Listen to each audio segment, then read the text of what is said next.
Watch Night, also called Freedom Eve, is a Christian religious service. It's held on Christmas Eve, and it's associated with many African American churches, a celebration of remembrance of the Emancipation Proclamation that was enacted on January the 1st of 1863. This proclamation freed the slaves in the Confederate States during the American Civil War. African Americans took to waiting on midnight on New Year's Eve of 1862. Now, watch night service, the significance in history is that many people gathered in their churches on the eve of 1862 to wait on the hour that President Abraham Lincoln's Emancipation Proclamation was to take effect on January the 1st. Such watch night services in the Black church are widely attended. Frederick Douglass stated on December the 31st of 1862, "It is a day of poetry and dance, a new song.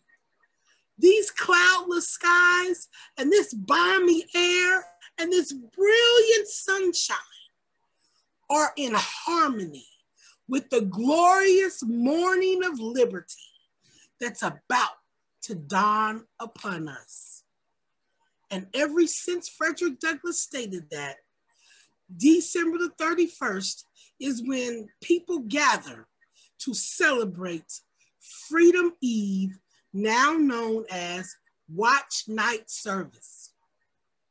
See, on the night of December 31st of 1862, enslaved and free Americans gathered in secret to ring in the new year and await this new Emancipation Proclamation. It was going to take effect because a few months earlier, which was September the 22nd of 1862, President Lincoln issued an executive order that declared enslaved people in rebellion states of the Confederate would be legally free.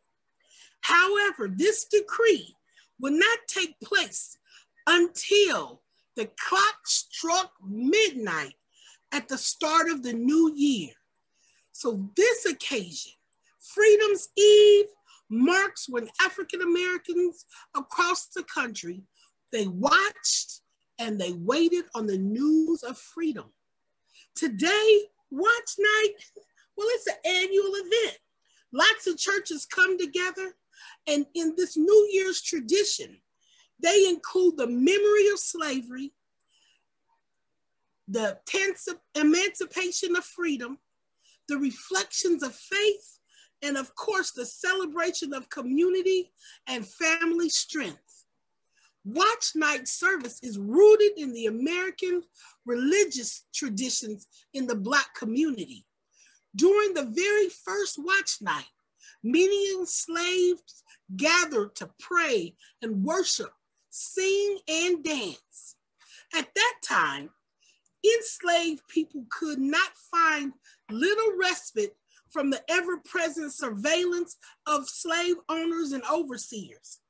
Even when practicing their faith, their white enslavers feared that this religion practice would allow them to have slave resistance. They conceded the exact opposite, and it is practiced without observance that they wrote a law that even restricted worship in large gatherings, such as the 1848 Georgia Slave Code. But despite these laws, enslaved people sought to exercise their own religious customs, including Christianity, Islam, indigenous faith practices reflective of the homeland from which they have been stolen.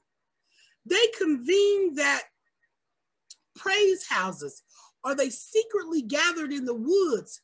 This practice of faith was up under the trees and brush, which is now called hush harbors.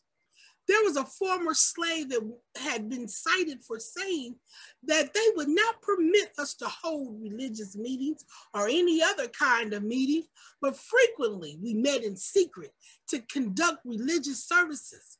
Some people were punished for participating in these secret worship meetings, but the enslaved people, they persisted in their faith practices as forms of resistance and forms of freedom.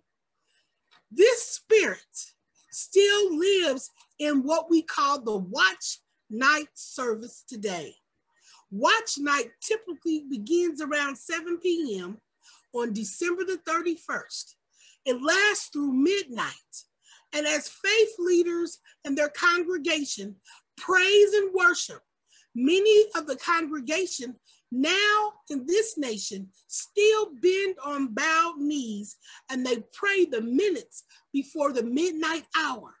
And they sing out an old chant that comes up from the South, and it goes like this. Watchman, watchman, please tell me the hour of the night. And in a common response, they respond, it's 3 minutes to midnight.